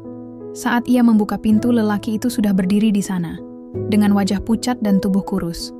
Matanya sembab, seolah semalaman tidak tidur. Ia tersenyum kecil saat melihat Nadia, tapi senyum itu tak sampai ke matanya. "Nadi," ucapnya pelan. "Aku pulang." Nadia menghela napas panjang, lalu membukakan pintu lebih lebar. Faris masuk tanpa banyak bicara. Langkah-langkahnya terasa seperti beban yang menekan lantai kayu. Di dalam rumah, suasana langsung terasa berbeda, dingin, tidak seperti biasanya. "Duduk," kata Nadia, mencoba menjaga nada bicaranya tetap tenang. Faris duduk di sofa kulit coklat yang masih terlihat baru. Ia memandangi sekelilingnya, seolah mencari sesuatu yang bisa membuatnya merasa nyaman. Tapi tidak ada. "Apa kabarmu?" tanyanya akhirnya. Nadia menatapnya. "Baik-baik saja. Sampai kamu datang hari ini." Faris menunduk. Jemarinya gemetar. "Ada apa, Kak?" Lelaki itu menarik napas panjang, lalu berkata perlahan, "Utangmu belum lunas semua." Nadia terdiam, matanya melebar. "Apa maksudmu?" "Aku kira Pak Hasan sudah melunasi semuanya setelah aku menikah dengannya." "Iya, awalnya iya. Tapi Aku pakai sebagian uang itu untuk modal bisnis lagi." Nadia menutup mata sejenak. Hatinya sakit, marah, kecewa. "Apa kamu gila?" desisnya. "Aku menikahi orang asing karena utangmu. Aku rela hidupku berubah demi membayar kesalahanmu. Dan sekarang, kamu gunakan uang itu untuk main-main lagi?" Faris menggeleng cepat. "Bukan main-main. Aku serius. Aku buka usaha ternak ayam potong. Aku pikir ini bisa cepat untung. Tapi, ternyata harganya turun drastis. Penyakit menyebar. Aku bangkrut lagi." Nadia mengepal tangannya. Air mata ingin naik, tapi ia menahannya. "Berapa sisa utangmu sekarang?" Faris diam sejenak, lalu menjawab lirih. "Masih sekitar 100 juta. Nadia tertawa getir. 100 juta? Kamu bilang segitu, padahal kamu tahu betapa mahal harga yang sudah aku bayar." Faris menatapnya dengan tatapan memohon. "Aku mohon, Nadi, bantu aku sekali lagi. Aku janji, aku akan ubah hidupku. Aku tak akan judi lagi. Aku hanya butuh sedikit bantuan, biar aku bisa mulai dari nol." Nadia menatap wajahnya. Wajah itu begitu familiar. Wajah yang dulu selalu melindunginya. Wajah yang pernah menjadi harapan satu-satunya setelah orang tua mereka meninggal. Tapi kini, wajah itu juga adalah simbol kekecewaan terbesarnya. "Pergilah ke dapur. Makan dulu. Istirahat. Besok kita bicara lagi," katanya akhirnya. Faris mengangguk pasrah, lalu pergi ke dapur. Malam itu Nadia duduk sendirian di balkon belakang, langit gelap tanpa bintang. Hanya bulan sabit yang menggantung rendah, memberikan cahaya redup. Ia memegang telepon, menatap layar kosong. Ingin sekali ia menelepon teman-temannya, curhat, menangis. Tapi ia tahu, tidak ada yang bisa benar-benar memahami apa yang ia rasakan. Langkah kaki terdengar dari belakang. Hasan muncul dengan jas hitam dan dasi longgar. Ia baru saja pulang dari pasar ternak. "Kamu belum tidur?" tanyanya pelan. Nadia menggeleng. Aku sedang menunggu jawaban dari Tuhan. Kenapa aku harus mengalami ini semua? Hasan duduk di sebelahnya. Ia tidak bertanya. Ia hanya menunggu Nadia bersedia berbicara. Setelah beberapa detik, Nadia akhirnya berkata, "Faris datang. Utangnya belum lunas. Dia pakai uang itu untuk bisnis lagi. Sekarang dia masih punya 100 juta utang." Hasan diam, lalu berkata pelan, "Aku sudah tahu." Nadia menoleh. "Apa?" "Aku sudah tahu sejak beberapa minggu lalu. Mbak Lucy, saudaramu, pernah cerita kalau Faris mulai bisnis ayam potong. Aku juga tahu bahwa bisnis itu gagal." Nadia terkejut. "Kenapa kamu tidak bilang?" "Karena aku ingin kamu tahu sendiri. Aku ingin kamu memilih. Apakah kamu akan terus menyelamatkan kakakmu, atau mulai menyelamatkan dirimu sendiri?"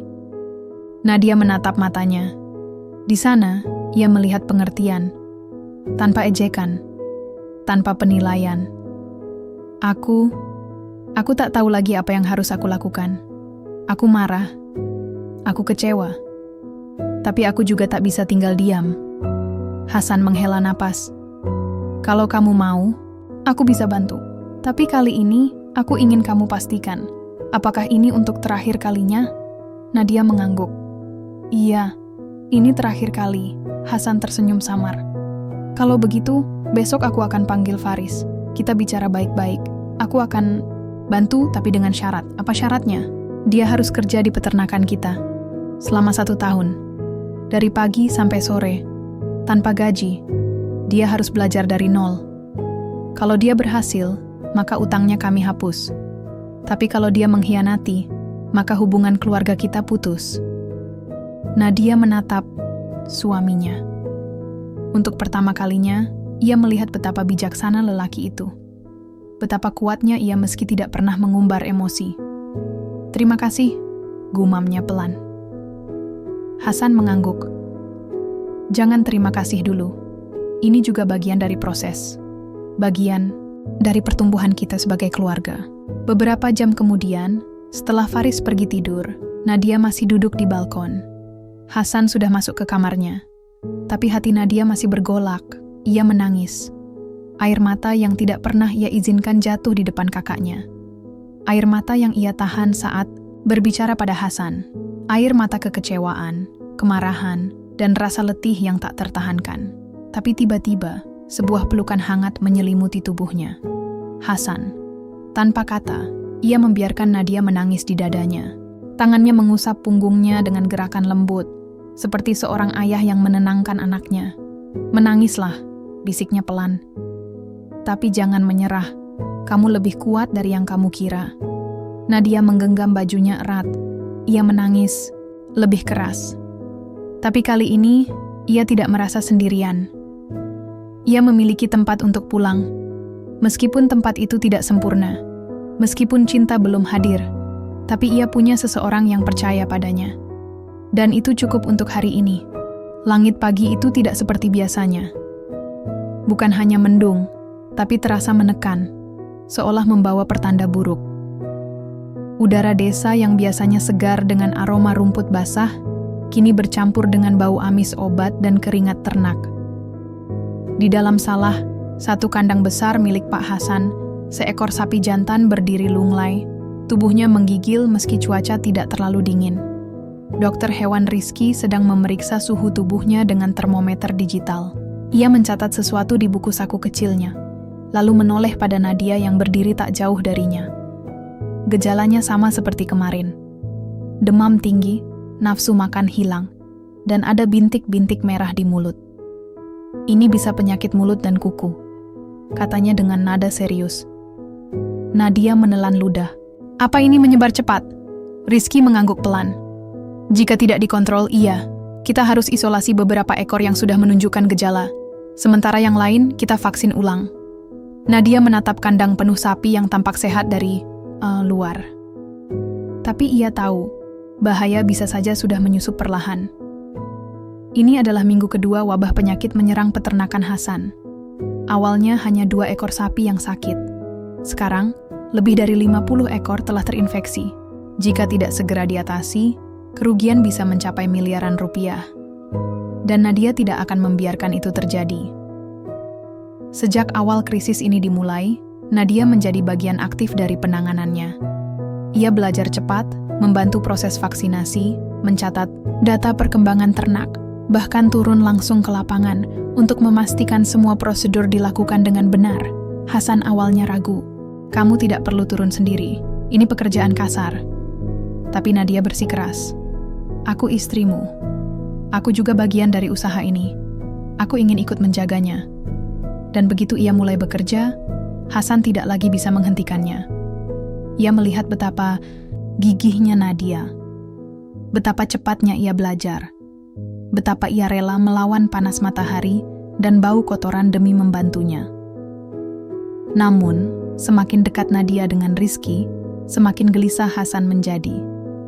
Ia melihat cara mereka bicara, cara Nadia tertawa saat Rizky bercanda, cara matanya berbinar saat dokter muda itu memberinya pujian. Ia juga melihat betapa tenang dan percaya diri Nadia ketika bekerja bersama Rizky, jauh lebih dari saat ia bekerja dengannya. Tapi Hasan tidak bisa marahi Nadia. Ia tidak punya alasan. Ia juga tidak bisa marahi Rizky. Pria itu melakukan tugasnya dengan baik. Yang tersisa hanyalah rasa cemburu yang diam-diam membara. Sore itu, setelah seharian bekerja di ladang, Nadia duduk di bawah pohon besar di pinggir area ternak. Tubuhnya lelah, bajunya basah oleh keringat, tapi hatinya tenang. Rizky datang duduk di sebelahnya, membawa 2 botol air mineral. Ia memberikan 1 pada Nadia. "Kamu hebat hari ini," puji Rizky. "Cepat sekali kamu belajar. Aku yakin, kalau kamu mau, kamu bisa jadi manajer ternak yang sangat baik." Nadia tersenyum tipis. "Terima kasih, aku cuma ingin membantu. Aku tahu, dan itu membuatmu beda dari banyak orang di sekitar Pak Hasan." Nadia menoleh. "Maksudmu?" Rizky meneguk airnya sejenak sebelum menjawab. "Banyak orang yang dekat dengan beliau karena uang atau posisi. Tapi kamu ada karena kamu peduli." Nadia diam, matanya berkaca-kaca. "Aku tidak tahu apa aku pantas mendapat pujian itu. Aku masih banyak belajar." "Tapi kamu tidak takut gagal. Itu yang penting." Nadia menatap matanya. Sorot itu hangat, mengundang, menyenangkan. Dan entah kenapa, dadanya berdebar. Ia buru-buru, menunduk. "Aku harus pulang. Hasan pasti sudah menunggu." Rizky mengangguk. "Iya, sampai besok." Nadia berdiri, lalu berjalan pergi tanpa menoleh. Saat sampai di rumah, Hasan sedang duduk di ruang keluarga, membaca koran bisnis. Ia menoleh saat Nadia masuk. "Kamu baru pulang?" "Iya. Barusan habis rapat sama dokter Rizky." Hasan mengangguk, singkat. "Bagaimana kondisi ternak?" "Masih kritis. Tapi kami sudah mulai isolasi dan vaksin ulang. Mudah-mudahan bisa tertangani." Hasan menutup korannya. "Kamu senang kerja sama dia ya?" Nadia terkejut. "Maksudmu?" "Kamu selalu pulang dengan cerita tentang dia. Dia bilang begini, dia ajarin itu. Sepertinya kamu lebih nyaman dengannya." Nadia menatap Hasan. Untuk pertama kalinya, ia melihat rasa cemburu di wajahnya. Bukan amarah, bukan kemarahan, tapi keraguan. "Pak Hasan." "Hasan." Potongnya pelan. "Hasan, aku memang sering bicara dengan Rizky, tapi itu karena dia adalah dokter hewan. Aku butuh panduan. Aku bukan ahli di bidang ini. Tapi jika kamu khawatir aku punya perasaan lain padanya, maka aku minta maaf." Hasan diam, lalu berkata pelan, "Aku tidak punya hak untuk melarangmu merasa apapun. Tapi, aku juga manusia. Aku merasa kehilangan tempat di hidupmu." Nadia terdiam.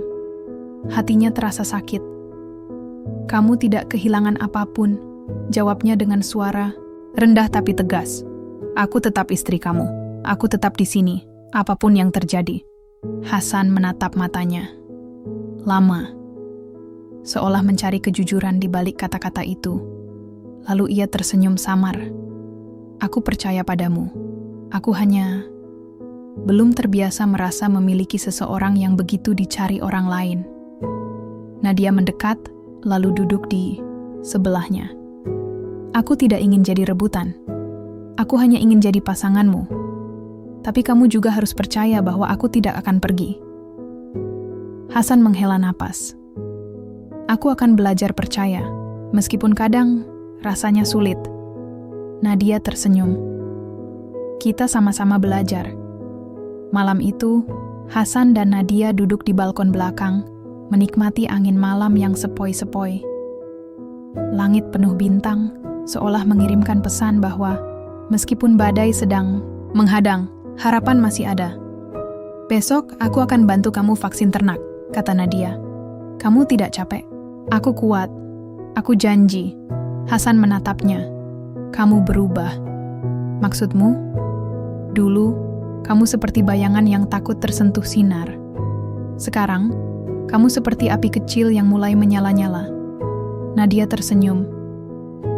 Mungkin karena aku akhirnya menemukan tujuan. Hasan mengangguk. Kalau begitu, aku akan dukung kamu, selama kamu tetap di sisiku. Nadia menatap matanya. Kali ini, ia tidak melihat suami yang asing. Ia melihat teman, sahabat, bahkan partner. Selama kamu tetap jadi tempatku pulang, gumamnya pelan. Hasan mengangguk, itu janjiku. Di tengah ancaman bangkrut, di tengah tekanan ekonomi dan risiko keruntuhan usaha, hubungan mereka mulai berubah. Lebih dalam, lebih tulus. Cinta belum sepenuhnya hadir. Tapi fondasinya sudah mulai dibangun. Dengan keringat, dengan pengorbanan, dan dengan kepercayaan yang perlahan tumbuh. Hujan deras mengguyur desa sejak pagi. Langit gelap, tertutup awan tebal yang tidak menunjukkan tanda-tanda akan berlalu. Udara dingin menyusup masuk ke dalam tubuh meskipun Nadia sudah memakai jaket tebal. Ia sedang berdiri di posko ternak sementara, milik Hasan, tempat beberapa dokter hewan dan pekerja melakukan pemeriksaan intensif terhadap sapi-sapi yang terserang penyakit. Di antara suara hujan yang menggebah atap seng dan langkah-langkah kaki di tanah becek, Nadia melihat Rizky sedang membersihkan alat medisnya setelah selesai memvaksinasi seekor sapi muda. Tubuhnya basah kuyup, tapi sorot matanya tetap cerah seperti biasa. Senyumnya hangat, bahkan di tengah badai. "Kamu masih di sini?" Tanyanya saat melihat Nadia belum juga pergi. "Iya," jawab Nadia pelan. "Aku ingin pastikan semuanya aman." Rizky tersenyum. "Kamu benar-benar serius soal ini. Aku hanya tidak ingin Pak Hasan kehilangan semua usahanya. Ini bukan cuma tentang uang. Ini tentang hidup banyak orang." Rizky menghela napas panjang, lalu duduk di bangku kayu depan posko. Ia menepuk tempat di sebelahnya, mengajak Nadia, "Duduk. Duduklah. Istirahat sejenak. Kamu terlihat lelah." Nadia ragu sejenak, tapi akhirnya duduk juga. Mereka diam sejenak, hanya mendengarkan suara hujan yang turun tanpa henti. Lalu Rizky berkata, "Aku senang kamu ada di sini. Aku tidak pernah punya partner kerja yang sebaik kamu." Nadia tersenyum tipis. "Terima kasih, tapi aku masih banyak belajar." "Aku serius. Kamu cepat sekali menyerap ilmu. Dan lebih dari itu, kamu punya hati untuk ini semua. Untuk hewan, untuk orang-orang yang bergantung pada ternak ini." "Itu langka, Nadi." Nadia menatap matanya. Di bawah redup cahaya lampu posko dan derasnya hujan, ia melihat sesuatu yang familiar. Sesuatu yang membuat dadanya berdebar.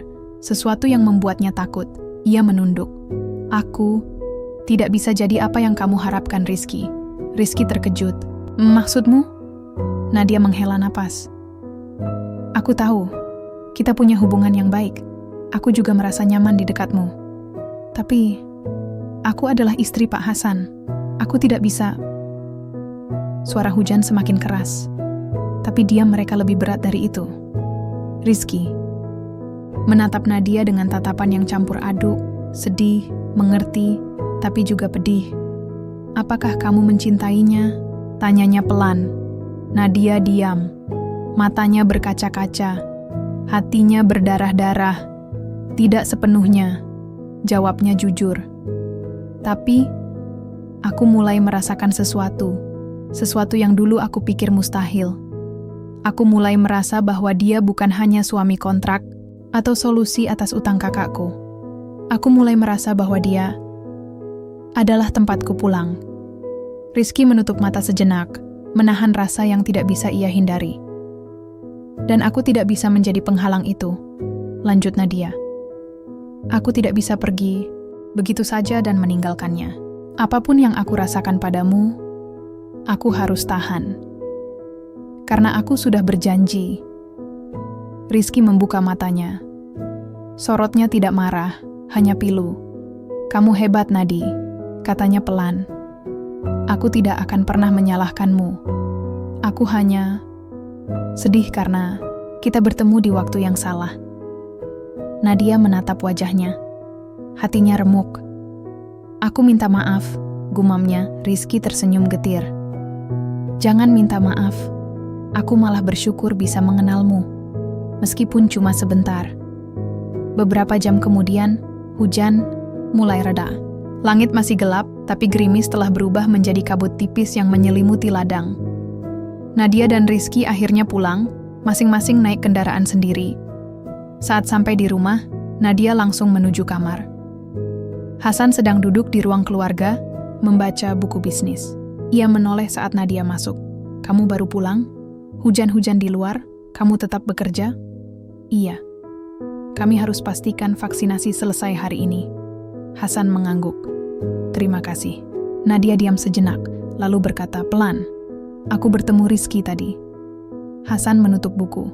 Sorot matanya tenang, tapi tidak kosong. Bagaimana? Nadia menatap matanya. Dia bilang, kami punya hubungan yang baik. Hasan menghela napas. Aku tahu. Dia orang baik. Tapi aku juga tahu. Kamu bukan miliknya. Nadia menunduk. Aku tidak pernah berniat menyakitimu. Aku hanya kadang merasa bingung dengan diriku sendiri.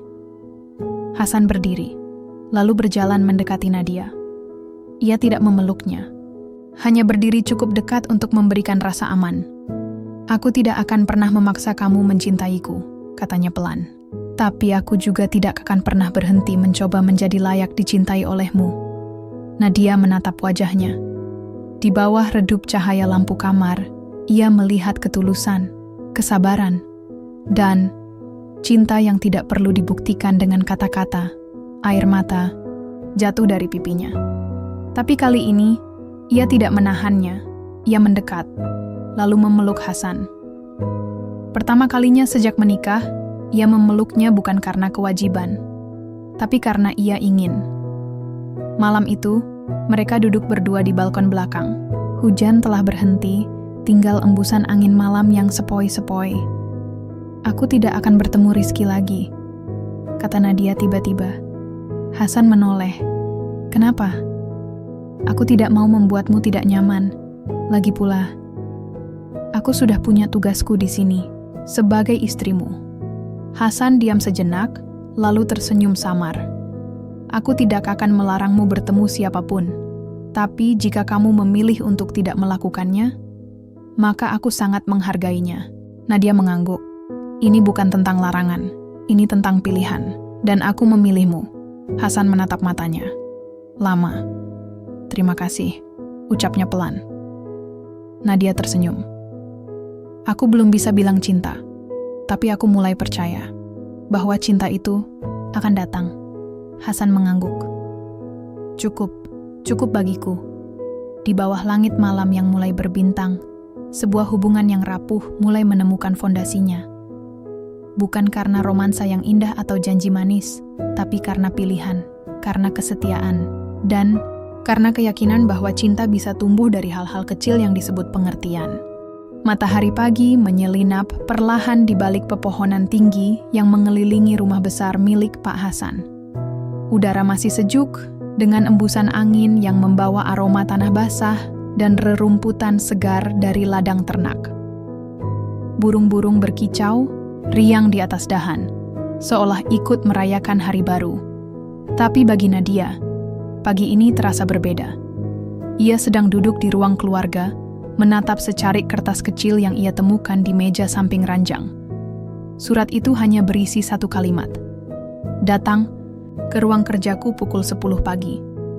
Ada sesuatu yang harus kita bicarakan. Nadia tahu, ini bukan surat biasa. Ini adalah surat yang ditulis oleh suaminya, Pak Hasan. Pukul 10 tepat, Nadia mengetuk pintu kayu jati tebal yang menjadi penghalang antara dirinya dan ruang kerja Hasan. Suara langkah kaki pelan terdengar dari dalam, lalu pintu dibuka. Hasan tampak lebih serius dari biasanya. Jas biru gelapnya rapi, dasi abu-abunya terikat rapi di leher. Tapi sorot matanya tidak seperti biasanya, lebih tenang, tapi juga lebih rapuh. Masuk, ucapnya pelan. Nadia masuk, lalu duduk di kursi kulit coklat di depan meja kerja besar, yang penuh dengan dokumen dan foto-foto lama. Di antara tumpukan kertas, sebuah amplop coklat tebal tergeletak diam. Hasan duduk di hadapannya. Ia menatap Nadia dalam-dalam, seolah ingin memastikan bahwa ia siap. Aku sudah mempersiapkan ini sejak beberapa bulan lalu, katanya, menggeser amplop itu ke arah Nadia. Aku harap kamu membacanya dengan hati yang tenang. Nadia ragu-ragu, tapi akhirnya menerima amplop itu. Ia membukanya perlahan, lalu mengeluarkan isi di dalamnya. 2 dokumen utama. Yang pertama adalah surat wasiat, dengan nama Nadia, tertulis jelas sebagai salah satu ahli waris utama. Rumah ini, sebagian saham peternakan, dan rekening bank bernilai ratusan juta akan menjadi miliknya jika terjadi sesuatu pada Hasan. Yang kedua adalah bukti rekening atas namanya sendiri, lengkap dengan kartu ATM dan password akses online.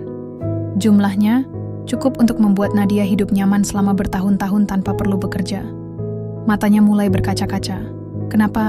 Kenapa kamu lakukan ini? Tanyanya dengan suara gemetar. Hasan menatap matanya. Karena aku ingin kamu bebas. Bebas? Iya. Aku tidak ingin kamu tetap bersamaku karena kewajiban atau rasa takut. Aku ingin kamu punya pilihan. Jika kamu ingin pergi, maka kamu punya uang, tempat tinggal, dan masa depan yang aman. Tapi jika kamu memilih tetap di sini, maka kita mulai lagi. Bukan sebagai suami istri formal, tapi sebagai 2 orang yang saling memilih. Nadia terdiam, hatinya bergejolak. Selama ini, ia merasa bahwa hubungan mereka lahir dari tekanan, dari pengorbanan, dari janji yang dipaksakan oleh nasib buruk. Tapi sekarang, di depannya, suaminya, pria tua, yang dulunya baginya hanyalah solusi darurat, memberinya kesempatan untuk pergi, dan ia tidak ingin pergi. Ia menatap wajah Hasan. Sorot matanya, senyum samarnya, bahkan cara dia menahan emosi, semuanya membuat dadanya hangat. Aku tidak mau pergi, gumamnya pelan. Hasan terkejut. Apa? Nadia menutup dokumen itu, lalu menyerahkan kembali amplopnya. Aku tidak mau pergi. Aku tidak butuh uang itu untuk memastikan masa depanku. Aku sudah punya tempat di sini. Aku sudah punya kamu. Hasan diam, matanya berkaca-kaca. Aku tahu, kita tidak menikah karena cinta. Aku tahu, banyak hal yang belum sempurna di antara kita. Tapi, aku juga tahu bahwa kamu telah menjadi tempatku pulang. Bahwa kamu telah memberiku arti yang tidak pernah aku bayangkan. Dan aku mulai merasa bahwa aku mencintaimu. Meskipun perlahan, meskipun tidak sempurna. Hasan menatapnya lama. Lalu, untuk pertama kalinya sejak mereka menikah, ia berdiri dan membuka tangannya. Nadia langsung bangkit dari kursinya dan melangkah ke pelukannya. Pelukan itu begitu hangat, begitu tulus. Tidak ada kata-kata yang terucap, tapi ribuan makna tersampaikan hanya dalam waktu singkat. Mereka bukan pasangan romantis yang bertemu karena cinta, tapi mereka adalah pasangan yang bertemu karena takdir dan kemudian memilih satu sama lain. Beberapa jam kemudian, mereka duduk di balkon belakang rumah, menikmati udara sore yang hangat. Langit cerah, awan putih bergantungan rendah. Angin bertiup pelan, membawa aroma daun teh dari ladang sebelah. Kita mulai lagi, kata Hasan tiba-tiba. Nadia menoleh. Maksudmu? Aku ingin kita mulai lagi, seperti pasangan normal, kencan, bertemu keluargamu, mengenal satu sama lain tanpa tekanan. Nadia tersenyum. Kita sudah menikah, Pak. Tapi kita belum benar-benar menjalani pernikahan itu. Nadia tertawa kecil. Baiklah, aku setuju. Kita mulai lagi. Hasan mengangguk. Besok aku ajak kamu ke pasar tradisional. Kita beli sayuran, masak bareng. Aku ajari kamu masak gulai sapi. Serius? Kamu bisa masak? Aku dulu suka masak untuk istri pertamaku. Mungkin kali ini aku bisa masak untukmu. Nadia menatap matanya. Kali ini ia melihat sesuatu yang baru. Harapan. Terima kasih, gumamnya pelan. Hasan tersenyum. Jangan terima kasih dulu. Aku mungkin bakar nasi. Nadia tertawa. Aku tetap akan makan. Malam itu, dalam keheningan rumah besar, Nadia duduk di kamar mereka. Kamar utama yang dulu ia anggap dingin dan asing. Tapi sekarang, ia merasa damai di sana. Ia membuka laptop lama miliknya, lalu membuka folder foto lama. Foto desa Sumber Makmur, foto Faris, foto orang tuanya, dan foto terakhir yang ia ambil beberapa hari lalu. Ia dan Hasan sedang membersihkan kandang sapi, tertawa meski bajunya kotor. Ia menutup laptop, lalu merebahkan diri di ranjang. Untuk pertama kalinya sejak menikah, ia merasa bahagia. Cinta tidak datang dalam bentuk kilat atau gairah. Cinta itu tumbuh perlahan, seperti biji yang ditanam, disiram dengan pengertian, dan dipupuk dengan pengorbanan. Dan kini, ia sudah tumbuh.